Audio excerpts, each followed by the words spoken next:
嗨，大家好，我是蓝妹儿。你爱吃猪肝吗？今天蓝妹儿就要跟你分享一道藤椒猪肝。猪肝吃起来非常的嫩滑，而且没有什么腥味儿，做法也非常的简单。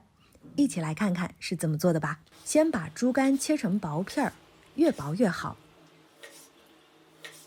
切好以后呢，放入大碗当中，我们往猪肝里面加一小撮的小苏打，给它抓一抓。接着倒入清水，清洗干净，可以多洗几遍。倒掉水之后加盐，再加一点白胡椒粉，倒入一点白酒，拧入一点鸡汁，加姜片和葱，再抓一抓，再撒上一小把的淀粉，抓匀了。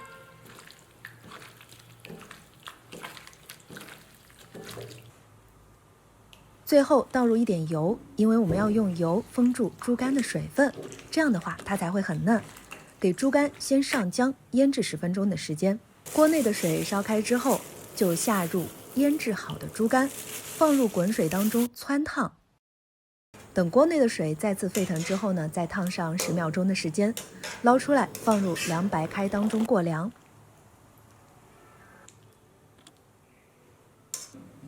捞出猪肝，放入碗底备用。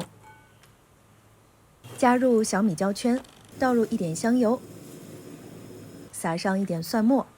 锅内油热之后，放入藤椒，小火炸一炸。我们开始炸藤椒油，炸上半分钟的时间，将它倒入猪肝碗里面，加1小勺的蒜蓉辣椒酱，倒入2勺生抽和1勺醋，抓拌均匀。最后撒上1小把的香菜段，抓匀之后就可以装盘了。那这道凉拌藤椒猪肝就做好了，是非常不错的开胃下酒菜。